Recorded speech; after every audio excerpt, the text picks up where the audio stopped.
എല്ലാവർക്കും എൻ്റെ നമസ്കാരം. ശ്രീ വി.ആർ. ജോഷി പറഞ്ഞ വളരെ സ്നേഹം നിറഞ്ഞ വാക്കുകൾക്ക് നന്ദി. ഇന്ന് നമ്മളിവിടെ കൂടിയിരിക്കുന്നത് നമുക്കെല്ലാവർക്കും അറിയാം, വളരെ ചരിത്രപരമായിട്ടുള്ളൊരു ദിവസത്തിലാണ്.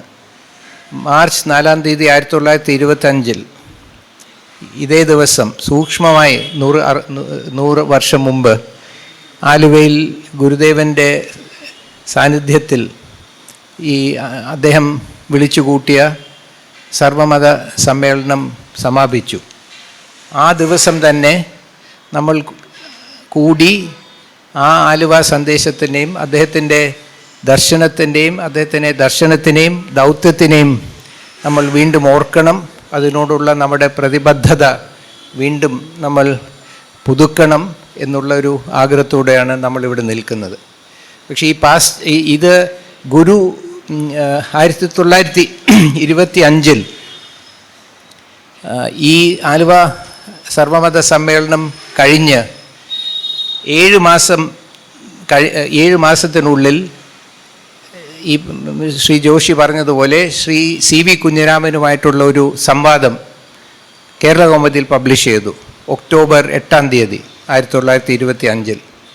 അപ്പോൾ ഈ 7 മാസം കഴിഞ്ഞിട്ട് പറഞ്ഞതും ഈ ആലുവ സർവമത സമ്മേളനത്തിൽ അദ്ദേഹം പറഞ്ഞതും ഇത് രണ്ടും വളരെ ശ്രദ്ധേയമായിട്ടുള്ള കാര്യങ്ങളാണ്. വളരെ ദീർഘദൃഷ്ടിയോടുകൂടിയാണ് ഗുരു ഇന്ത്യയെ കണ്ടത്. ആ സംഭാഷണത്തിൽ അദ്ദേഹം ചോദിക്കുന്നു, ആലുവ സർവമത സമ്മേളനത്തിൽ എല്ലാ പ്രഭാഷണങ്ങളും ശ്രദ്ധയോടെ ഗുരു കേട്ടുവെങ്കിലും ഗുരു ആകപ്പാടെ വളരെ ഹ്രസ്വമായിട്ടുള്ള ഒരു സന്ദേശം മാത്രമേ ഗുരുവിൻ്റെ വാക്കുകളിൽ പറഞ്ഞിട്ടുള്ളൂ. അത് വെറും ഒരു 12 വാക്കുകളിലാണ് അദ്ദേഹത്തിൻ്റെ സന്ദേശം. മറ്റേത് സ്വാമിമാരുടെ സത്യവ്രത സ്വാമിയുടെ ഇൻട്രൊഡക്ടറി സ്പീച്ചൊക്കെ ഉണ്ട്. അത് ഗുരുദേവനുമായിട്ട് ഡിസ്കസ് ചെയ്തിട്ടാണ് ചെയ്തത് തീർച്ചയായിട്ടും. പക്ഷേ ഗുരുദേവൻ്റെ വാക്കുകളാണ് ഞങ്ങൾ ഫോക്കസ് ചെയ്യുന്നത്. ആ വാക്കുകൾ വെറും പ്രസക്തമായി 12 വാക്കുകൾ മാത്രമാണ് അദ്ദേഹം പറഞ്ഞത്. ആ വാക്കുകൾ വളരെ വളരെ പൂർവമായിട്ടുള്ള വാക്കുകളാണ്. അദ്ദേഹം പറയുന്നത് എല്ലാ മതങ്ങളുടെയും പരമ ഉദ്ദേശ്യം ഒന്നാണ്.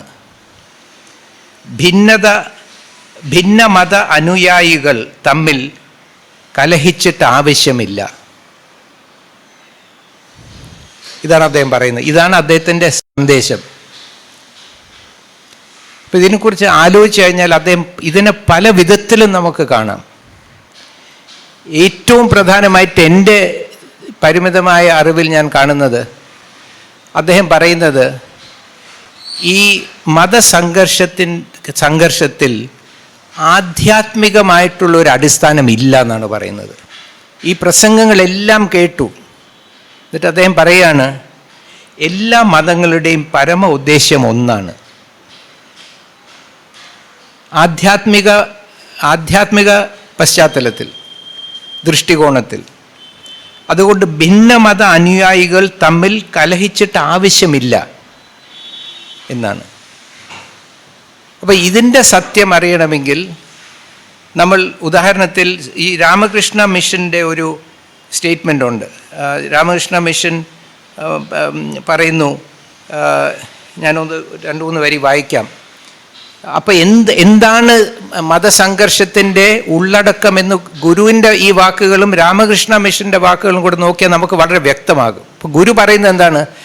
മതസംഘർഷത്തിൽ, മതങ്ങൾ തമ്മിൽ സംഘർഷം ഉണ്ടാകുന്നതിൻ്റെ പുറകിൽ ആധ്യാത്മിക അടിസ്ഥാനമില്ല. പിന്നെ എന്താണുള്ളത്?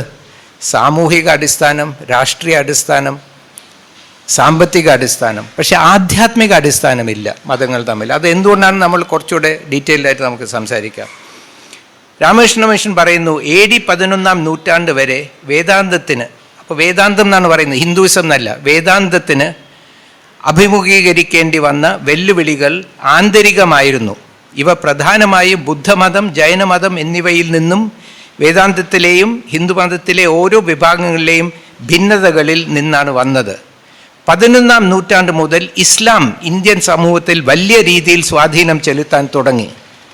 പിന്നീട് ഇന്ത്യയുടെ വിവിധ ഭാഗങ്ങളിൽ നിന്നും ഉയർന്നു വന്ന അനേകം മഹാന്മാർ ദൈവത്തിൻ്റെ ഏകത്വം, ഇതാണ് ഇസ്ലാമിൻ്റെ വെല്ലുവിളി, ദൈവത്തിൻ്റെ ഏകത്വം, മനുഷ്യ സാഹോദര്യം, സാമൂഹിക സമത്വം തുടങ്ങിയ ആശയങ്ങൾ സാധാരണക്കാർക്കിടയിൽ പ്രചരിപ്പിച്ചുകൊണ്ട് ഇസ്ലാമിക വെല്ലുവിളിയെ പ്രതികരിച്ചു. അപ്പോൾ അതായത് ഇസ്ലാമിൽ നിന്നുള്ള 3 വെല്ലുവിളികൾ രാമകൃഷ്ണ മിഷൻ പറയുന്നത്: ദൈവത്തിൻ്റെ ഏകത്വം എന്ന ആശയം, മനുഷ്യൻ്റെ സാഹോദര്യം ഒരു വെല്ലുവിളിയാണ് വേദാന്തത്തിന്. 3-ാമത് സാധാരണക്കാർക്കിടയിലുള്ള സാമൂഹിക സമത്വം. അപ്പോൾ സാമൂഹിക സമത്വവും മനുഷ്യൻ്റെ സാഹോദര്യവും സോഷ്യൽ ആൻഡ് പൊളിറ്റിക്കലാണ്. അപ്പോൾ വേദാന്തവും ഈ ഇസ്ലാമും തമ്മിൽ നടക്കുന്ന സംഘട്ടനം രാമകൃഷ്ണ മിഷൻ ആക്ച്വലി പറയുന്നത് ഇത് സോഷ്യൽ ആൻഡ് പൊളിറ്റിക്കലാണെന്നാണ്, അല്ലാതെ ആധ്യാത്മികമല്ല. പിന്നെ അവർ പറയുന്നു ഇന്ത്യൻ സമൂഹം നേരിട്ട ഏറ്റവും വലിയ വെല്ലുവിളി 18-ാം നൂറ്റാണ്ടിലും 19-ാം നൂറ്റാണ്ടിലും പാശ്ചാത്യ സംസ്കാരത്തിൽ നിന്നാണ്, ക്രിസ്തു മതത്തിൽ നിന്നുള്ള വെല്ലുവിളി. എന്താണ്? ദരിദ്രരും രോഗികളും വീണുപോയവരുമായി സ്വയം തിരിച്ചറിയുന്ന ഒരു രക്ഷകനായ ദൈവത്തിൻ്റെ ആശയം. സാധാരണ മനുഷ്യരെ, പാവപ്പെട്ടവരെ ദരിദ്രരാക്കുന്ന ദൈവമല്ല, ദരിദ്രരെ സ്നേഹിക്കുന്ന ഒരു ദൈവം. അത് വേദാന്തത്തിന് ഒരു വെല്ലുവിളി ആയിട്ടാണ് അവർ കാണുന്നത്. പിന്നെ ആധുനിക യുക്തിസഹമായ ചിന്തയും ശാസ്ത്രവും വെല്ലുവിളിയായിട്ടാണ് കാണുന്നത്. അത് സോഷ്യൽ ആൻഡ് പൊളിറ്റിക്കലാണ്, ആധ്യാത്മികമല്ല. ഒരു തുറന്ന സമൂഹം, ഓപ്പൺ സൊസൈറ്റി, അതും സോഷ്യൽ ആൻഡ് പൊളിറ്റിക്കലാണ്, ആധ്യാത്മികമല്ല. സ്വാതന്ത്ര്യം, ഫ്രീഡം, സോഷ്യൽ ആൻഡ് പൊളിറ്റിക്കലാണ്. സാമൂഹിക നീതി, സോഷ്യൽ ജസ്റ്റിസ്, ഇതാണ് ഇസ്ലാമിൽ നിന്ന് കണ്ട ഏറ്റവും വലിയ വെല്ലുവിളികൾ. അപ്പോൾ ഒരു വശത്ത് ഗുരു പറയുന്നു മതങ്ങൾ തമ്മിൽ കലഹിക്കുന്നതിൻ്റെ ആവശ്യമില്ല എന്ന് വെച്ചാൽ എല്ലാ മതത്തിൻ്റെയും സാരം ഒന്നാണ്. അപ്പോൾ ആധ്യാത്മികമായിട്ടുള്ള സമരമല്ല ഇത്. രാമകൃഷ്ണ മിഷൻ തുറന്ന്, ഇത് ഞാൻ ഒരുപാട് ഇതിനെ കോട്ട് ചെയ്തുകൊണ്ട് അവരിപ്പോൾ അവരുടെ വെബ്സൈറ്റിൽ നിന്ന് ഇത് മാറ്റി, കുറേ നാളുണ്ടായിരുന്നു. പക്ഷേ അവർ തുറന്നു പറയുന്നത് ഇത് അവരുടെ പ്രശ്നം, ഇസ്ലാമും ക്രിസ്ത്യാനിറ്റി ആയിട്ടുള്ള പ്രശ്നം പൊളിറ്റിക്കൽ ആൻഡ് സോഷ്യലാണ്, ആധ്യാത്മികമല്ല. അപ്പോൾ ഗുരു പറയുന്നത് ശരിയാണ്. അപ്പോൾ ഇതാണ് ആദ്യം നമ്മൾ ഈ ആലുവ സർവമത സമ്മേളനത്തിൽ ഗുരു പറയുന്നതെല്ലാം വളരെ സൂക്ഷ്മമായി ആണ് സംസാരിക്കുന്നത് എല്ലാം. അത്രേ ഉള്ളൂ ഗുരു പറയുന്നത്. ആധ്യാത്മിക അടിസ്ഥാനമില്ല ഈ സംഘടനത്തിൻ്റെ പുറകിൽ എന്നാണ് ഗുരു പറയുന്നത്. അപ്പം ആ പശ്ചാത്തലത്തിൽ നമ്മൾ ഇപ്പോൾ നിൽക്കുന്നത് അയോധ്യ അനന്തര ഇന്ത്യയിലാണ്. അയോധ്യയിൽ എന്തുണ്ടായി എന്ന് ചോദിച്ചാൽ, ബാബ്രി മസ്ജിദ് രാമജന്മഭൂമി ക്ഷേത്ര തർക്കത്തിൽ സുപ്രീം കോടതിയുടെ നവംബർ 9, 2019 ജഡ്ജ്മെൻറ്റിൽ സുപ്രീം കോടതി പറയാണ്, പാരഗ്രാഫ് 798 പാരഗ്രാഫ് 800 സുപ്രീം കോടതി കണ്ടെത്തിയത് ഇങ്ങനെയാണ്: മുസ്ലിംകൾ പള്ളി ഉപേക്ഷിച്ചിട്ടില്ല. ഒരു പൊതു ആരാധനാലയം നശിപ്പിക്കുക എന്ന കണക്ക് കൂട്ടലിലാണ് പള്ളിയുടെ മുഴുവൻ ഘടനയും ഡിസംബർ 92 6-ാം തീയതി തകർത്തത്. 450 വർഷങ്ങൾക്ക് മുമ്പ് പണി കഴിപ്പിച്ച പള്ളി മുസ്ലിംകൾക്ക് തെറ്റായി നിഷേധിക്കപ്പെട്ടു. ഇത് സുപ്രീം കോടതി പറയുന്നതാണ്. നിയമവാഴ്ചയിൽ പ്രതിബദ്ധതയുള്ള ഒരു മതേതര രാഷ്ട്രത്തിലും ചെയ്യാൻ പാടില്ലാത്ത മാർഗങ്ങളിലൂടെ പള്ളിയുടെ ഘടന നിഷേധിക്കപ്പെട്ട മുസ്ലിംകളുടെ അവകാശം കോടതി അവഗണിക്കുകയാണെങ്കിൽ നീതി വിജയിക്കില്ല എന്ന് കോടതി തന്നെ പറയാണ്. അപ്പം നീതി വിജയിച്ചില്ല എന്ന് നമ്മൾ പറയുമ്പോൾ അത് കോടതിയുടെ ആശയം തന്നെയാണ് നമ്മൾ പറയുന്നത്. എല്ലാ മതങ്ങളുടെയും തുല്യതയാണ് ഭരണഘടന അനുശാസിക്കുന്നത്. സഹിഷ്ണുതയും പരസ്പര സഹവർത്തിത്വവും നമ്മുടെ രാജ്യത്തിൻ്റെ ജനങ്ങളുടെയും മതേതര പ്രതിബദ്ധതയെ പരിപോഷിപ്പിക്കുന്നു. ഇങ്ങനെ പള്ളിയെ നശിപ്പിച്ച സ്ഥലത്തിൽ ഒരു ക്ഷേത്രം പണിയുന്നത് ഇത് കോടതി പറയുന്നതല്ല, ഞാൻ പറയുന്നതാണ്. പള്ളിയെ നശിപ്പിച്ച് ആ സ്ഥലത്ത് ഒരു ക്ഷേത്രം പണിയുന്നത് അവനവൻ ആത്മസുഖത്തിനായി ആചരിക്കുന്നവ അപരനും സുഖത്തിനായി വരേണം എന്ന അപരവൽക്കരണത്തിനെതിരെ അപരത്വത്തിൻ്റെ ഉന്മൂലനത്തിന് വേണ്ടി നിരന്തരം പോരാടിയ ശ്രീ നാരായണ ഗുരുവിൻ്റെ മാനവധർമ്മത്തിൻ്റെ ഘടകവിരുദ്ധമാണെന്ന് പറയേണ്ടതില്ലല്ലോ. അപ്പോൾ ആ ഒരു അന്തരീക്ഷത്തിലാണ് നമ്മളിവിടെ കൂടുന്നത്. അപ്പം നമുക്കറിയാം, ഈ മതത്തിൻ്റെ പേര് ഉപയോഗിച്ച് സാമൂഹികവും രാഷ്ട്രീയവുമായ വലിയൊരു ആക്രമണം നടക്കുകയാണ് മൈനോറിറ്റീസിനെതിരെ. ആ ആക്രമണം നടത്തുന്നത് ഏത് ശക്തിയാണ്? ഹിന്ദുത്വം എന്ന് പറയുന്ന ശക്തിയാണ്. അതുമാത്രമാണ് ഈ രാജ്യത്ത് മതസംഘർഷം ഉണ്ടാക്കുന്നത്. ഹിന്ദുത്വം എന്ന് പറഞ്ഞ ഒരു ശക്തിയാണ്, ഒരു മൂവ്മെൻ്റാണ്, പ്രസ്ഥാനങ്ങളാണ് ഈ രാജ്യത്ത് മത സൗഹാർദ്ദത്തിന് ഇല്ലാതാക്കാൻ ശ്രമിക്കുന്നത്. അപ്പോൾ അതെന്താണ് ഈ ഹിന്ദുത്വം എന്ന് നമ്മൾ ആലോചിക്കേണ്ടിയിരിക്കുന്നു. ഈ ഹിന്ദുത്വത്തിൻ്റെ അടിസ്ഥാനം ഇന്ന് ഒരു 50 വർഷം 60 വർഷം മുമ്പ് വരെ നമ്മൾ ഹിന്ദുക്കളായിട്ട് കരുതുന്നില്ല. ഹിന്ദു എന്ന് വെച്ചാൽ കാസ്റ്റ് ഹിന്ദു മാത്രമായിരുന്നു. നമ്മൾ ഔട്ട് ഓഫ് കാസ്റ്റാണ്, ഔട്ട് ഓഫ് കാസ്റ്റ് ഉള്ളവർ മാത്രമാണ് ഹിന്ദുസ്. ഈ കഴിഞ്ഞ ഒരു 50-60 വർഷത്തിലാണ് നമ്മളെല്ലാം ഹിന്ദുക്കളായത്. അതെങ്ങനെയായെന്നുള്ളത് നമ്മൾ വളരെ ബ്രീഫായിട്ട് പറയാം. പക്ഷേ ഈ ഹിന്ദുത്വ മൂവ്മെൻറ്റ് നിലനിൽക്കുന്ന അതിൻ്റെ അടിസ്ഥാനം ഈ രാജ്യത്തെ 80% സംഘടിത ഇസ്ലാം, മുസ്ലിം, സിഖ്, ക്രിസ്ത്യൻ, ബുദ്ധിസ്റ്റ് ആദി മതങ്ങളിൽ പെടാത്ത ഇന്ത്യൻ ജനതയുടെ 80% ഹിന്ദു ആണെന്നുള്ളൊരു ആശയത്തിലാണ് ഈ ഹിന്ദുത്വം നിലനിൽക്കുന്നത്. അത് ശക്തമായി ഈ 85% വലിയൊരു സെക്ഷൻ അക്സെപ്റ്റ് ചെയ്യുന്നു. അതെങ്ങനെ അതുണ്ടായി എന്നുള്ളത് നമ്മൾ ആലോചിക്കേണ്ടതാണ്. പ്രത്യേകിച്ച് 1925 RSS സെപ്റ്റംബർ 27 ഉണ്ടാകുന്നു. 1965 ഇനോഗ്രേറ്റ് ചെയ്യപ്പെടുന്നു. ഒക്ടോബർ 8 11ാമത്തെ ദിവസം ഈ സംവാദത്തിൽ ശ്രീ CV കുഞ്ഞിരാമനായിട്ടുള്ള സംവാദത്തിൽ നാരായണ ഗുരു പറയുന്നു, ഹിന്ദു എന്നൊരു മതമേ ഇല്ലല്ലോ എന്ന് പറയുന്നു. ഒരു സൈഡിൽ കൂടെ ഹിന്ദുത്വം, നമ്മൾ ഹിന്ദുക്കളാണ് എന്ന് 85% ആൾക്കാർ വിശ്വസിക്കുന്നു, ഹിന്ദു മതത്തിന് വേണ്ടി പോരാടുന്നു, അതിന് സപ്പോർട്ട് ചെയ്യുന്നു, അതിൻ്റെ പേരിൽ ന്യൂനപക്ഷങ്ങളെ ആക്രമിക്കുന്നു. മറ്റ് വശത്ത് ഹിന്ദു എന്നൊരു മതം പെർഫെക്റ്റ് അല്ല, അതിനെ റിഫോം ചെയ്യണം എന്നല്ല, അതിനെ വിടണം എന്നല്ല, ഏറ്റവും റാഡിക്കലായിട്ടുള്ള ഒരു anti Hindu social religious identity position എടുക്കുന്നു നാരായണ ഗുരു. പറയുന്നു ഇങ്ങനത്തെ ഒരു മതമേ ഇല്ലല്ലോ എന്ന് പറയുന്നു. ഇതിനെ നമ്മൾ 100 വർഷമായി 99 വർഷമായി അവഗണിച്ചു ഗുരുവിൻ്റെ ഈ സന്ദേശം. ഇത് പറയുന്നതിന് തൊട്ട് മുമ്പ് എന്തുകൊണ്ട് ഗുരു ഇത് പറയുന്നു എന്ന് വളരെ വ്യക്തമാക്കുന്നു. ഗുരു പറയുന്നു, ദേശകാല ആവശ്യങ്ങൾക്കനുസരിച്ച് എല്ലാ രാജ്യങ്ങളിലും ഗുരുക്കന്മാർ മതങ്ങളുടെ അടിസ്ഥാനമായ സനാതന ധർമ്മങ്ങളെയോ, ധർമ്മം എന്നല്ല പറയുന്നത്, എപ്പോഴും ഗുരു സനാതന ധർമ്മങ്ങൾ എന്നാണ് പറയുന്നത്, സനാതന ധർമ്മങ്ങളെയോ മൂല്യങ്ങളെയോ മുന്നോട്ട് വയ്ക്കുന്നു സമൂഹത്തിൻ്റെ രക്ഷയ്ക്ക് വേണ്ടി. ഉദാഹരണം ഗുരു പറയുന്നു, ഹിംസ കലശലായപ്പോൾ ബുദ്ധൻ അഹിംസ മുന്നോട്ട് വെച്ചു. സ്നേഹത്തിൻ്റെ ആവശ്യമുള്ളപ്പോൾ യേശു സ്നേഹം മുന്നോട്ട് വെച്ചു. സാഹോദര്യത്തിൻ്റെ ആവശ്യം അറേബ്യയിൽ ഉണ്ടായപ്പോൾ നബി സാഹോദര്യത്തിന് മുന്നോട്ട് വെച്ചു.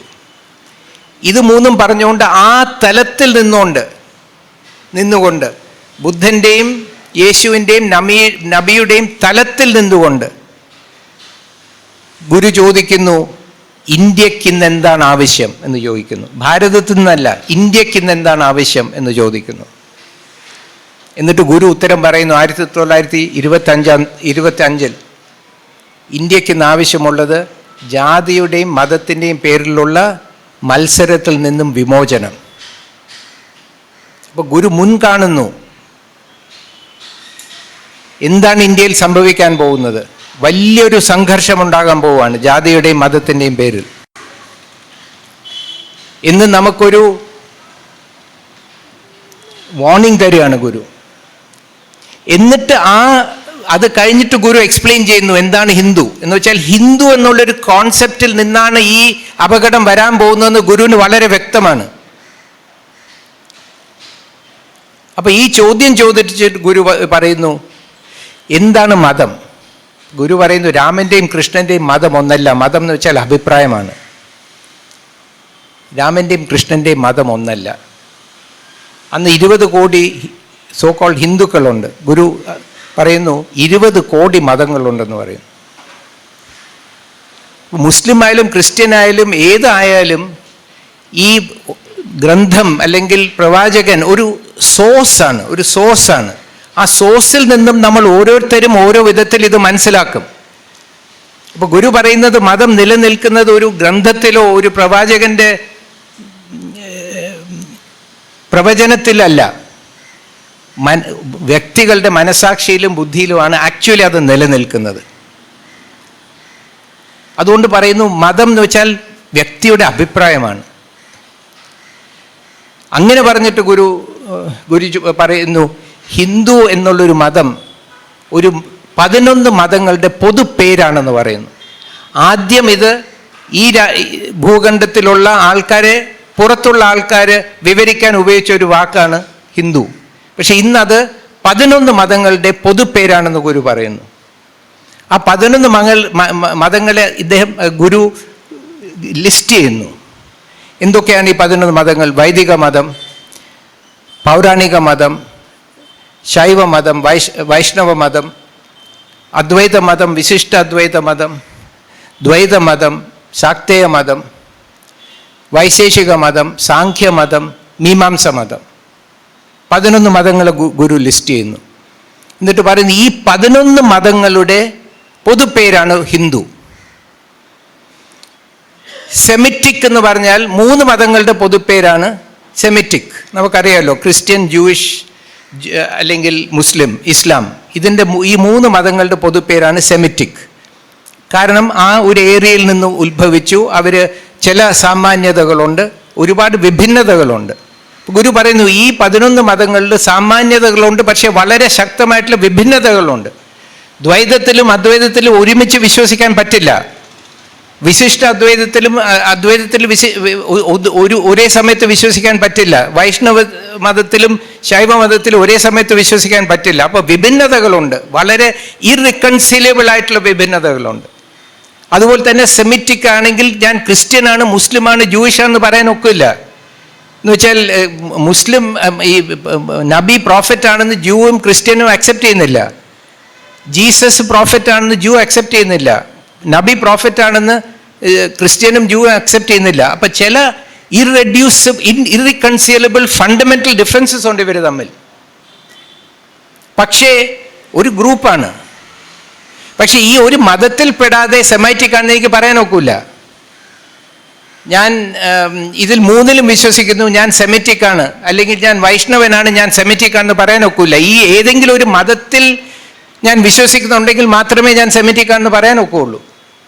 അതുകൊണ്ട് ഈ 11 ഗുരുവിനെ വിശ്വസിക്കുന്ന ആൾക്കാരാണെങ്കിൽ നമ്മൾ പറയണം ഈ 11 മതങ്ങളിൽ വിശ്വസിക്കുന്നവർ മാത്രമാണ് ഹിന്ദുക്കൾ. അതിൽ വിശ്വസിക്കണമെങ്കിൽ വിശ്വസിച്ചോളൂ. പക്ഷെ 11 ബ്രാഹ്മണിക്കൽ മതങ്ങളാണ്. അതിൽ നമുക്ക് ഇടമില്ല. നമ്മൾ അതിൻ്റെ ശാസ്ത്രങ്ങൾ വായിക്കാൻ പാടില്ല, അതിൻ്റെ അമ്പലത്തിൽ കയറാൻ പാടില്ല. പിന്നെ ഒരു അമ്പലങ്ങളുടെ ക്ഷേത്രങ്ങളുടെ ഒരു 10 മൈൽ ദൂരെ നിന്ന് പ്രാർത്ഥിക്കണം. എന്നാലും ഞാൻ അദ്വൈതത്തിൽ വിശ്വസിക്കുന്നു എന്ന് പറയുകയാണെങ്കിൽ നിങ്ങൾ ചെയ്തോളൂ, ഒരു വിരോധവും ഇല്ല. പക്ഷെ ഇത് ഏതെങ്കിലും ഒരു മതത്തിൽ വിശ്വസിച്ചേ പറ്റൂ. എന്നാലേ ഹിന്ദു ആണെന്ന് പറയാൻ നോക്കുള്ളൂ. അപ്പം നമുക്ക് വാസ്തവത്തിൽ ആ ഒരു ഓപ്ഷൻ ഇല്ല.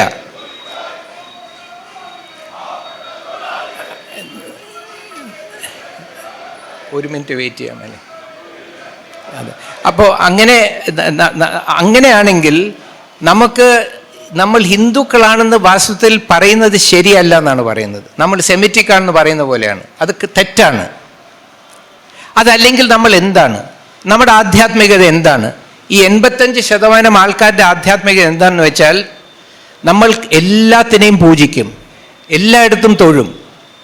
നമ്മൾ വൈഷ്ണവ അമ്പലത്തിൽ പോവും, ശൈവ അമ്പലത്തിൽ പോവും, അല്ലേ? നമ്മൾ കൃഷ്ണൻ കോവിലിൽ പോവും, യക്ഷിയമ്മൻ കോവിലിൽ പോവും, എല്ലായിടത്തും നമ്മൾ പോവും. നമ്മൾ എല്ലാത്തിനെയും പൂജിക്കും. ഈ കസേര ഒരു ദിവ്യ സാധനമാണെന്ന് വിശ്വസിച്ചാൽ അതിനെയും പൂജിക്കും. അത് നമ്മളാണ് തീരുമാനിക്കുന്നത്. ദൈവസങ്കല്പം എന്താണ്, എന്തിനെ പൂജിക്കണം, എന്തിനെ ദിവ്യമായിട്ട് കാണണം എന്ന് നമ്മളാണ് തീരുമാനിക്കുന്നത്, വേറെ ആരുമല്ല. നമുക്ക് ആ പൂർണ്ണ സ്വാതന്ത്ര്യമുണ്ട്. പലരും ഈ അമ്പലങ്ങളിലൊക്കെ പോവും, പള്ളി കാണുമ്പോൾ തൊഴും, മോസ്ക് കാണുമ്പോൾ തൊഴും, ഗുരുദ്വാര കാണുമ്പോൾ തൊഴും, എല്ലാത്തിനെയും തൊഴുന്ന ഒരു തുറന്ന ആധ്യാത്മികതയുള്ള ആൾക്കാരാണ് ഈ 85% ആൾക്കാർ. അതുകൊണ്ടാണ് ഗുരു പറയുന്നത് 20 കോടി മതങ്ങളുണ്ടെന്ന്. എന്നുവെച്ചാൽ ഓരോരുത്തർക്കും ഓരോ മതമുണ്ട്, ഇഷ്ടദേവതകളുണ്ട്. അവിടെ ഈ മതങ്ങൾ അകത്ത് പോയാൽ ഇവർ ആരെ പൂജിക്കുന്നു എന്ന് നമുക്കറിയില്ല. ഈ വൈഷ്ണവ അമ്പലത്തിൽ പോയാൽ ഇയാൾ എന്ത് പറയുന്നു, ഇയാളുടെ വിശ്വാസങ്ങൾ എന്താണ്, ഇയാളുടെ ആചാരങ്ങൾ എന്താണെന്ന് ആർക്കും അറിയില്ല. ഇത് വൈഷ്ണവ അമ്പലമാണെന്ന് പോലും നമുക്ക് ഇൻട്രസ്റ്റ് ഇല്ല. എന്തിനെ കണ്ടാലും നമ്മൾ പൂജിക്കും, നമ്മൾ സ്നേഹിക്കും, നമ്മൾ ആദരിക്കും.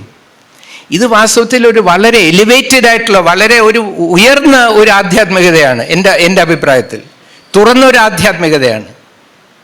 ഒരു വളരെ വൈവിധ്യമുള്ള ഒരു രാഷ്ട്രത്തിന് ആവശ്യമുള്ള, അത്യാവശ്യമുള്ള ഒരു ആധ്യാത്മികതയാണ്. പക്ഷെ ഇതിൻ്റെ ഒരു പ്രശ്നമുണ്ട്, ഇതിനൊരു പൊതുപ്പേരില്ല. അപ്പം ഹിന്ദു നമ്മുടെ പൊതുപ്പേരാകാൻ ഒക്കില്ല. പിന്നെ എന്താണ് നമ്മുടെ പൊതുപ്പേര്? അപ്പം ഗുരു ഈ പൊതുപ്പേരില്ലാത്തത് കൊണ്ടാണ് സ്വാതന്ത്ര്യം വന്ന് ജനാധിപത്യം വന്നു കഴിഞ്ഞപ്പോൾ ഈ ഹിന്ദു എന്നുള്ള പൊതുപ്പേര് നമ്മളുടെ യൂസ് ചെയ്ത ഒരു മത്സ്യത്തിന് പിടിക്കുന്ന വല പോലെ നമ്മൾ അത് ഇട്ടിട്ട് ഈ 11 മതങ്ങളിലേക്ക് കീഴാളുകളായിട്ട് നമ്മൾ വലിച്ചെടുക്കുകയാണ്, പൊതുപ്പേരില്ലാത്തത് കൊണ്ട്. അപ്പോൾ ഗുരു ഇത് മുൻകണ്ടു. ഗുരു പറഞ്ഞു, നിങ്ങൾക്കൊരു പൊതുപ്പേര് വേണമെങ്കിൽ ഈ 11 മതങ്ങളുടെ പൊതുപ്പേരല്ല നിങ്ങളുടെ പൊതുപ്പേര്. പുതിയൊരു ഒന്നുകിൽ പൊതുപ്പേര് വേണ്ടെന്ന് പറയണം, ഇല്ലെങ്കിൽ ഒരു പുതിയ പൊതുപ്പേര് നിങ്ങൾ തന്നെ ഉണ്ടാക്കണം. അതിനൊരു പ്രോത്സാഹനമായിട്ട് ഗുരു പറയുന്നു, ഏകമതമെന്നോ ലോകമതമെന്നോ മാനവധർമ്മെന്നോ ഒരു പൊതുപ്പേര് നിങ്ങൾ ഉപയോഗിക്കുക. മാനവധർമ്മം എന്ന് വെച്ചാൽ മനുഷ്യൻ്റെ ധർമ്മം, മനുഷ്യൻ നിയന്ത്രിക്കുന്ന ധർമ്മം, മനുഷ്യൻ സ്വയം തീരുമാനിക്കുന്ന ധർമ്മം. ദൈവം എന്താണ്, ആരാണ്, ഞാൻ ആരെ പൂജിക്കണം, എങ്ങനെ പൂജിക്കണം, എപ്പോൾ പൂജിക്കണം, അതാണ് മാനവധർമ്മം. ഗുരു ആ പൊതുപ്പേര് നമുക്ക് തരുന്നു. ആ ബേസിസിലാണ് ഗുരു പറയുന്നത് ഹിന്ദു എന്നൊരു മതമില്ല. എന്ന് വെച്ചാൽ ഒരു ഗ്രൂപ്പ് നെയിം, ഒരു പൊതുപ്പേര് ഒരു മതമല്ല. സെമൈറ്റിക് റിലിജൻ മതമല്ല, ഹിന്ദു മതമല്ല. അത് പല മതങ്ങളുടെയും ഒരു പൊതുപ്പേരാണ്. അതുകൊണ്ട് ഹിന്ദു നമ്മുടെ പേരല്ല എന്ന് ഗുരു അതുകൊണ്ടാണ് പറയുന്നത്. പക്ഷേ ഈ ഗുരു പറയുന്നത് പോലെ ആധ്യാത്മികമായിട്ടുള്ള യുദ്ധമല്ല ഇവിടെ നടക്കുന്നത്. ഇവിടെ നടക്കുന്നത് സോഷ്യൽ ആൻഡ് പൊളിറ്റിക്കൽ വാറാണ്. അപ്പം അവിടെ നമ്മൾ ഗുരുവിനെ നോക്കുമ്പോൾ എന്താണ് നമ്മുടെ ഈ മതം, മാനവധർമ്മം ഉണ്ടെങ്കിൽ അത് എന്തിനു വേണ്ടി നിൽക്കണമെന്ന് ഗുരു ചോദിക്കുമ്പോൾ അതിൻ്റെ ഉത്തരം നമുക്ക് കിട്ടുന്നത് അരുവിപ്പുറത്തെ ശിവപ്രതിഷ്ഠയിൽ നിന്നാണ്. അതിന് ഒരു സ്ഥലത്ത് മാത്രമേ കൊട്ടേഷൻ മാർക്ക് ഇട്ട് അവിടെ ഗുരു എന്ത് പറഞ്ഞു, 33-34 വയസ്സുള്ള യുവസ്വാമി എന്ത് പറഞ്ഞു എന്ന് നടരാജ ഗുരു മാത്രമേ കൊട്ടേഷൻ മാർക്ക് ഇട്ടിട്ട് എഴുതിയിട്ടുള്ളൂ. അതിൽ നടരാജ ഗുരു പറയുന്നത്, ഗുരു നെയ്യാറിൽ നിന്നും കല്ലെടുത്ത് കൊണ്ടുവന്നു, എന്നിട്ട് കല്ലിനെ പൊക്കി പിടിച്ചു, കണ്ണീരൊഴുകി സംസാരിച്ചപ്പോൾ ഗുരു പറഞ്ഞത് പ്രതിഷ്ഠാ മന്ത്രങ്ങളല്ല. ഈയിടെ നമ്മൾ രാമക്ഷേത്രത്തിൽ കണ്ടതുപോലെ ഒരു ബ്രാഹ്മണൻ ഇരുന്ന് പ്രതിഷ്ഠാ മന്ത്രങ്ങൾ ചൊല്ലിക്കൊണ്ടിരിക്കുന്നു. ഗുരുവിന് അറിയാത്തത് കൊണ്ടല്ല, അറിഞ്ഞുകൂടാത്തത് കൊണ്ടല്ല, ആ പണ്ഡിതനല്ലേ. പക്ഷെ ഗുരു അതല്ല പറഞ്ഞത്. ഗുരു ദൈവമേന്ന് പറഞ്ഞില്ല, ശിവനെ പ്രാർത്ഥിച്ചില്ല. ഗുരു പറഞ്ഞെന്താണ്, പാവപ്പെട്ട ആൾക്കാരുടെ കഷ്ടപ്പാട് തീരട്ടെ, അവർക്ക് അന്നവസ്ത്രാദികൾ ഉണ്ടാകട്ടെ, അവരുടെ കഷ്ടപ്പാട് അവസാനിക്കട്ടെ എന്നാണ് ഗുരു പറഞ്ഞത്. ഗുരു പാവപ്പെട്ടവൻ്റെ ദുഃഖം പ്രതിഷ്ഠാ മന്ത്രമാക്കി മാറ്റി. അപ്പം അതിൽ കൂടെ നമ്മൾ മനസ്സിലാക്കുന്നതാണ്, ഗുരു പറയുന്നു ഇവിടെ ഈ മതസംഘർഷം ഇല്ലാതാക്കണമെങ്കിൽ ഒരു വഴി തരുന്നു ഗുരു. അതൊരു ദശപഥ മാർഗം എന്നാണ് ഞങ്ങൾ പറയുന്നത്. അതിൽ ഡീറ്റെയിലോട്ട് ഞാൻ പോകുന്നില്ല. പക്ഷേ എൻ്റെ ഏറ്റവും പ്രധാനപ്പെട്ട ഭാഗം ഗുരു പറയുന്നത്, എല്ലാവരും എല്ലാ മതങ്ങളെയും പഠിക്കണം. എല്ലാവരും എല്ലാ മതങ്ങളെയും പഠിക്കണം. പ്രത്യേകിച്ച് ഈ 85% ആൾക്കാർ എല്ലാ മതങ്ങളെയും പഠിക്കണം. പഠിച്ചിട്ട് അതിലുള്ള നന്മ ഉൾക്കൊള്ളണം. എന്നിട്ട് അത് സ്നേഹപൂർവ്വം പങ്കുവെക്കണം. വല്ല വ്യത്യാസങ്ങൾ ഉണ്ടെങ്കിൽ അത് സമഭാവത്തോടുകൂടി ഡിസ്കസ് ചെയ്യണം, സെറ്റിൽ ചെയ്യണം, എല്ലാം പഠിക്കണം. അപ്പോൾ ഗുരു പറയുന്നത് എന്താണ്? ഈ നന്മ, ഈ ഗുരു പറയുന്ന ഇതിൽ രണ്ട് കാര്യങ്ങൾ സ്പഷ്ടമാവുന്നു. എല്ലാ മതങ്ങളിലും നല്ല കാര്യങ്ങളും അത്ര സ്വീകാര്യമല്ലാത്ത കാര്യങ്ങളും ഉണ്ട് എന്നാണ് ഗുരു പറയുന്നത്. അതുകൊണ്ട് ഗുരു പറയുന്നത് ത്യാജ്യഗ്രാഹ്യ വിവേചനത്തോടുകൂടി എല്ലാ മതങ്ങളെയും പഠിക്കണം എന്നാണ്. നിങ്ങൾ തന്നെ തീരുമാനിക്കണം എന്താണ് നല്ലതെന്ന്. അപ്പോൾ ഗുരു പറയുന്നു എല്ലാ മതങ്ങളിലും നല്ല കാര്യങ്ങളും. എന്താണ് ഈ ഗുരു സൂചിപ്പിക്കുന്ന നല്ല കാര്യങ്ങൾ? പാവപ്പെട്ടവരുടെ കൂടെ നിൽക്കുന്ന, പാവപ്പെട്ടവരെ പ്രബലരാക്കുന്ന, സമത്വവും സാഹോദര്യവും അനുകമ്പയും ഉണ്ടാക്കുന്ന, അസമത്വം അവസാനിപ്പിക്കുന്ന ആശയങ്ങളാണ് ഗുരു നല്ല ആശയങ്ങളായിട്ട് കാണുന്നത്. അത് ഇസ്ലാമിലുണ്ട്. സാഹോദര്യം, സ്നേഹം, അനുകമ്പ. ക്രിസ്ത്യാനിറ്റിയിലുണ്ട് സാഹോദര്യം, സ്നേഹം, അനുകമ്പ. അതൊക്കെ നമ്മൾ ഉൾക്കൊള്ളണം. ഉൾക്കൊണ്ടിട്ട് അതെല്ലാം ഉൾക്കൊണ്ട് കഴിഞ്ഞാൽ ഇവിടെ ദാരിദ്ര്യം അവസാനിക്കും, ഇവരെ ചൂഷണം അവസാനിക്കും. അത് മാത്രം കൊണ്ട് അവസാനിക്കില്ല, വേറെ പല മാറ്റങ്ങളും വരുത്തേണ്ടി വരും. പക്ഷെ ആ ഒരു നല്ലൊരു സമൂഹത്തിലേക്കുള്ള നീക്കത്തിൽ ഇത് വളരെ സഹായകരമായിരിക്കും.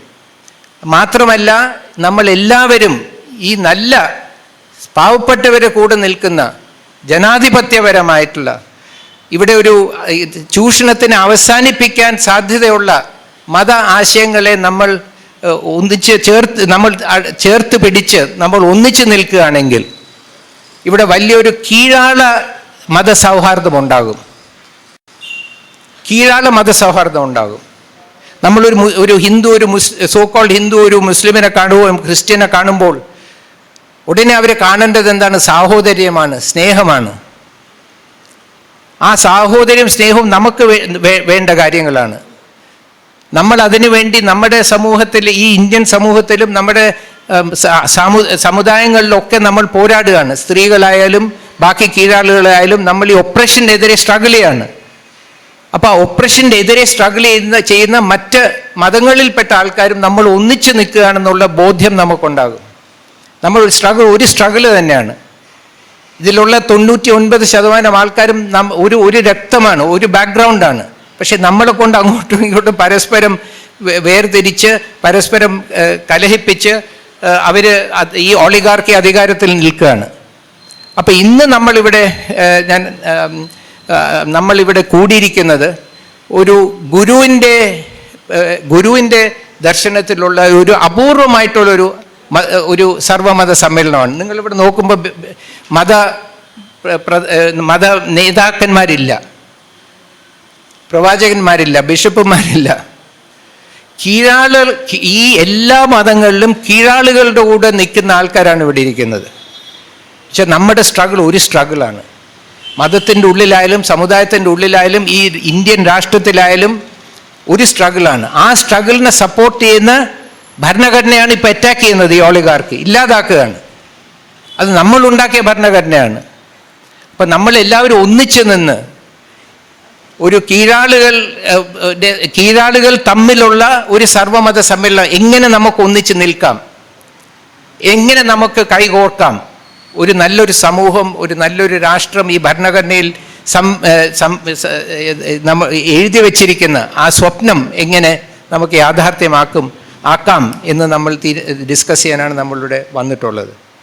അപ്പോൾ ഇന്ന് ഞാനൊരു ഇൻട്രഡക്ഷനായിട്ടാണ് പറയുന്നത്. എനിക്ക് ഒരു കാര്യം കൂടെ ഞാൻ പറഞ്ഞിട്ട് ഞാൻ അവസാനിക്കാം. അതായത് ഇതൊരു സൊല്യൂഷനായി ഗുരു നമുക്ക് തരുന്നത് മാനവധർമ്മം എന്ന് പറഞ്ഞിട്ട് തുറന്നു കിടക്കുന്ന ഒരു ആധ്യാത്മികതയാണ്.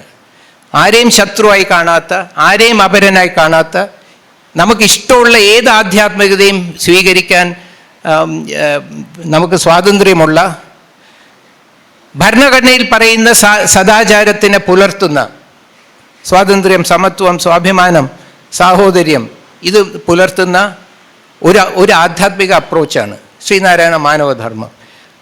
അത് ഇഷ്ടമുള്ളവർക്ക് അതെടുക്കാം, പൊതുപ്പേര് ആഗ്രഹിക്കുന്നവർക്ക് അതെടുക്കാം. മറ്റു പൊതുപ്പേരുള്ള ഈ മതങ്ങൾക്കെല്ലാം ഈ നന്മ ഗുരു തന്നെ പറയുന്നു, ഇതിലെല്ലാം നന്മകളുണ്ട്, ഈ ജനാധിപത്യപരമായ നന്മകളുണ്ട്, അതിനെ നമുക്ക് ഉൾക്കൊള്ളാം, എന്നിട്ട് നമുക്ക് ഒന്നിച്ചു നിന്ന് മുന്നോട്ട് പോകാം എന്നാണ് ഗുരു പറയുന്നത്. ഇന്ന് ഈ പാനലിൽ ഹിന്ദു എന്നുള്ളൊരു 11 മതങ്ങളുടെ പൊതുപ്പേരാണല്ലോ. ആ പൊതുപ്പേരിലുള്ള 11 മതങ്ങളിൽ എല്ലാ 11 മതങ്ങളിലെ അല്ല, അതിലെ ചില മതങ്ങളെക്കുറിച്ച് വളരെ ആധികാരികമായി ഡോക്ടർ ടി.എസ്. ശ്യാംകുമാറും ഡോക്ടർ അമൽ രാജനും സംസാരിക്കും. അവർ നമ്മളോട് പറയാൻ പോകുന്നത് ആ മതങ്ങളിൽ ഈ മതങ്ങൾ എങ്ങനെ കാണുന്നു, അതിൽ സ്പേസ് ഉണ്ടോ, ബാക്കി ആർക്കെങ്കിലും സ്പേസ് ഉണ്ടോ, അത് എങ്ങനെയാണ് അവർ ഇതിനെ അപ്രോച്ച് ചെയ്യുന്നത്, ഈ മതസൗഹാർദ്ദത്തിനെ അപ്രോച്ച് ചെയ്യുന്നതെന്ന് അവർ നമ്മളോട് പറയും. അപ്പോൾ എന്തുകൊണ്ടാണ് ഈ 11 മതങ്ങൾ അടങ്ങുന്ന ഈ ഹിന്ദു മതം എന്ന പൊതുപ്പേരിലുള്ള മതങ്ങൾ, ആ വിശ്വാസങ്ങൾ ഇന്ത്യയിൽ ആധിപത്യം ഉള്ളിടത്തോളം കാലം ജനാധിപത്യത്തിന് മുന്നോട്ട് പോകാൻ വളരെ ബുദ്ധിമുട്ടാണ്, അസാധ്യമാണ്. എന്ന് വെച്ചാൽ അവരുടെ ഉള്ളിൽ ജനാധിപത്യ ആശയങ്ങളില്ല, വാല്യൂസ് ഇല്ല, മറ്റു മതങ്ങളെ പോലെയല്ല, സാഹോദര്യം ഇല്ല. ഇപ്പം ഋഗ്വേദത്തിൽ സൃഷ്ടിയെക്കുറിച്ച് പറയുന്നു, മനുഷ്യ സൃഷ്ടിയെക്കുറിച്ച് പറയുന്നില്ല. മനുഷ്യൻ എന്നുള്ളൊരു കോൺസെപ്റ്റ് ഇല്ല. ബ്രാഹ്മൺ, ക്ഷത്രിയ, വൈശ്യ, ശൂദ്ര എന്നേ ഉള്ളൂ. അപ്പോൾ ഈ 11 മതങ്ങളെക്കുറിച്ച് കുറച്ചുകൂടെ നമുക്കൊരു അണ്ടർസ്റ്റാൻഡിങ് കിട്ടും. ഈ മാനവധർമ്മത്തിൻ്റെ സെഷൻ ആണ്, പാനലാണ് ഈ ആദ്യത്തെ പാനൽ. ഞാനൊരു കുറച്ച് ഇൻട്രൊഡക്ടറി ആയിട്ടാണ്, ഇവർ രണ്ടുപേരും എൻ്റെ യുവ സുഹൃത്തുക്കൾ, പണ്ഡിതന്മാർ, എനിക്ക് വളരെ സ്നേഹവും ആദരവുമുള്ള 2 ആൾക്കാരാണ്. അവർ ഒന്നിച്ച് ബാക്കി ഇരിക്കുന്ന എല്ലാവരും അവർ സംസാരിക്കും. അത് കഴിഞ്ഞിട്ട് നമ്മൾ കേൾക്കാൻ പോകുന്നത് ഈ ഇസ്ലാമിലുള്ള ഈ ജനാധിപത്യപരമായിട്ടുള്ള സാഹോദര്യം, സ്നേഹം, അനുകമ്പ, ഇതിലുള്ള മൂല്യങ്ങൾ, ഈ മൂല്യങ്ങളാണ് ഗുരു പറയുന്നത് നമ്മൾ ഉൾക്കൊള്ളണം, നമ്മൾ നമ്മുടെ മതത്തിൻ്റെ ഭാഗമാക്കണം, നമ്മൾ അതിനെ സ്നേഹപൂർവ്വം പങ്കുവെക്കണമെന്ന് പറയുന്ന ഈ ആശയങ്ങൾ ഡോക്ടർ നസീറും ഞാൻ വളരെ അടുത്ത് പ്രവർത്തിക്കുന്ന ഡോക്ടർ നസീർ, വളരെ സന്തോഷമാണ് എനിക്ക് അദ്ദേഹം ഇവിടെ വളരെ വിലയേറിയ സമയം ഇവിടെ വന്നിട്ടുണ്ട്. അതുപോലെ ഡോക്ടർ വർഷ ബഷീർ, ഞാൻ ആദ്യമായിട്ടാണ് മീറ്റ് ചെയ്യുന്നത്, പക്ഷേ ഒരുപാട് കേട്ടിട്ടുണ്ട്. ഞാനൊരു അഡ്മയറാണ് ഡോക്ടർ വർഷ ബഷീറിൻ്റെ. ഒരു വളരെ ഒരു ബ്രില്യൻറ്റ് സ്പീക്കറാണ്. അവർ രണ്ടുപേരും അത് സംസാരിക്കും. അത് കഴിഞ്ഞിട്ട് ഇതുപോലെ തന്നെ ഒരു കീഴാള വോയിസോടുകൂടി ഈ ഡോക്ടർ ശ്യാംകുമാറും അമൽ സി രാജനും ഒരു കീഴാള പെർസ്പെക്റ്റീവ് ആണെന്ന് പറയേണ്ട ആവശ്യമില്ലല്ലോ, അത് എല്ലാവർക്കും നല്ലോണം അറിയാം. എല്ലാവരും അങ്ങനെയാണ് സംസാരിക്കുന്നത്. ലാസ്റ്റ് പാനലിൽ ഡോക്ടർ ജിനു സക്കറിയ ഉമ്മൻ, ഡോക്ടർ വിനിൽ പോൾ എത്തിയോ, വരുന്നു ഡോക്ടർ വിനിൽ പോൾ, ഇവർ രണ്ടുപേരും സംസാരിക്കും. എഗെയിൻ ഞാൻ ഇവരെ യൂട്യൂബിൽ കേട്ടിട്ടുണ്ട്, ആദ്യമായിട്ടാണ് മീറ്റ് ചെയ്യുന്നത്. വിനിൽ പോളിനെ എനിക്ക് അടുത്തറിയാം, ഒരുപാട് ഒന്നിച്ച് വർക്ക് ചെയ്തിട്ടുണ്ട്. പക്ഷേ ഡോക്ടർ ജിനുവിനെ മീറ്റ് ചെയ്തത് എനിക്ക് വളരെ സന്തോഷമുണ്ട്, വന്നതിന് വളരെ നന്ദിയുണ്ട്. അപ്പോൾ ഈ ക്രിസ്ത്യൻ ഫെയ്ത്തിലും ഉള്ള ഈ വാല്യൂസ്, ഈ ജനാധിപത്യ വാല്യൂസും ഈ സാഹോദര്യവും സ്നേഹത്തിൻ്റെ വാല്യൂസും ഈ മതങ്ങളുടെ ഉള്ളിൽ, ഈ ക്രിസ്ത്യൻ മതങ്ങളുടെ ഉള്ളിൽ തന്നെ നടക്കുന്ന ഡെമോക്രാറ്റിക് സ്ട്രഗിൾസിനെ കുറിച്ചും അവർ നമ്മളോട് പറയാം. അപ്പം നമ്മൾ എല്ലാ ഡെമോക്രാറ്റിക് സ്ട്രഗിൾസും ഒന്നിച്ച് കൈകോർത്ത് ഒന്നിച്ച് നിന്ന് മുന്നോട്ട് പോയാൽ വലിയൊരു പോസിറ്റീവ് റിസൾട്ട് ഈ സൊസൈറ്റിക്ക് ഉണ്ടാകും എന്ന് വളരെ ക്ലിയറാണ്. അവസാനം ഇതെല്ലാം സമ്മപ്പ് ചെയ്യാൻ വളരെ ബ്രില്യൻ്റ് ആയിട്ടുള്ള ഒരു യങ് സ്കോളറാണ്, ഞാൻ വളരെ അഡ്മയർ ചെയ്യുന്ന ഒരു സ്കോളറാണ് ഡോക്ടർ ആദർശ. ഡോക്ടർ ആദർശയും ഇവിടെ കോഴിക്കോട്ട് നിന്ന് ഇവിടെ വന്നിട്ടുണ്ട്. ഇതെല്ലാം കേട്ടിട്ട് എപ്പോഴും വളരെ ആഴത്തിൽ കാര്യങ്ങൾ മനസ്സിലാക്കുകയും പറയുകയും ചെയ്യുന്ന ഡോക്ടർ ആദർശ സംസാരിക്കും. പിന്നെ നമ്മളുടെ എല്ലാം ഒരു മാർഗദർശനം തരുന്ന മിസ്റ്റർ സുദേശ് എം രഘുവും നമുക്കൊരു കൺക്ലൂഡിങ് തരും, ഒരു റിമാർക്സ് തരും. അതും വളരെ സന്തോഷമുണ്ട്. അപ്പോൾ ഇതാണ് നമ്മുടെ പ്രോഗ്രാം. ഓരോ സെഷനും റഫ്ലി 70 മിനിറ്റ്. അത് കഴിഞ്ഞിട്ട് സമയമുണ്ടെങ്കിൽ ഒരു ക്വസ്റ്റ്യൻ ആൻസർ കൂടെ ബ്രീഫ്ലി വയ്ക്കും. ലാസ്റ്റ് സെഷനിൽ ക്വസ്റ്റ്യൻ ആൻസർ കാണും. അപ്പോൾ വളരെ ഇൻട്രസ്റ്റിംഗ്, ഒരു പുതിയ പെർസ്പെക്റ്റീവാണ് സർവമത സമ്മേളനം കീഴാള ഒരു ദൃഷ്ടിയിലൂടെ എന്നുള്ളത്. വളരെ നന്ദി. Thank you.